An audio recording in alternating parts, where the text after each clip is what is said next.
Panitia Khusus Rancangan Peraturan Daerah Perlindungan dan Pemberdayaan Petani DPRD Kabupaten Badung kembali melaksanakan penyerapan aspirasi berbagai komponen di kantor DPRD Badung kemarin pagi.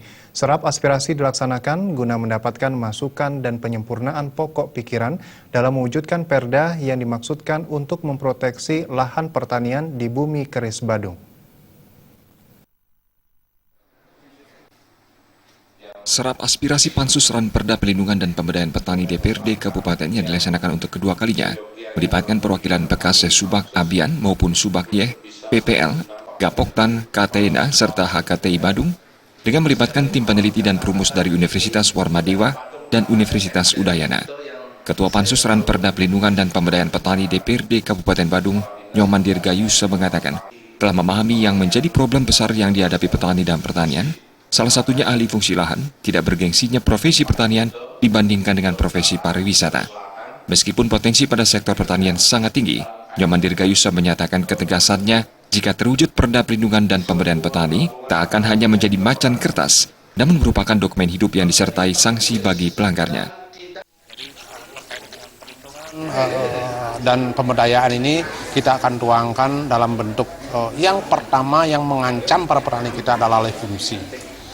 Begitu tidak bergengsinya kalau dibandingkan secara komprehensif, dibandingkan secara apple to apple antara profesi petani dengan profesi di sektor pariwisata, itu jauh ketimpangannya.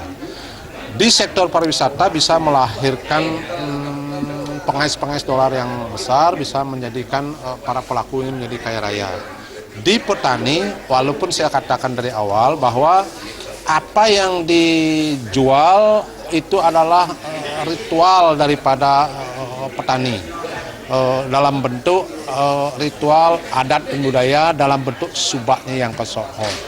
Jadi saya ingin lewat perda ini, saya menggarisbawahi tidak hanya berupa macan kertas dia yang dijilid dijadikan buku terus dipampang ditaruh di almari, tetapi ini merupakan dokumen hidup dan saya janji untuk lebih serius terhadap pasca perda ini, apa yang menjadi titik-titik poin terhadap perlindungan dan perdayaan ini kita akan pada saatnya kita akan melakukan sidak berkaitan dengan perda ini.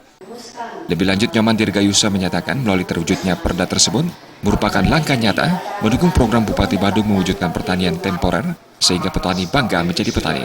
Sekaligus dengan adanya zonasi pertanian di Badung, yakni Badung Tengah dan Utara, dalam mendukung pariwisata, khususnya ketersediaan hasil pertanian perkebunan sebagai komoditi bagi hotel di kawasan Badung Selatan, serta sebagai sentra pariwisata Kabupaten Badung. Supiatna dan Murawira, Bali TV.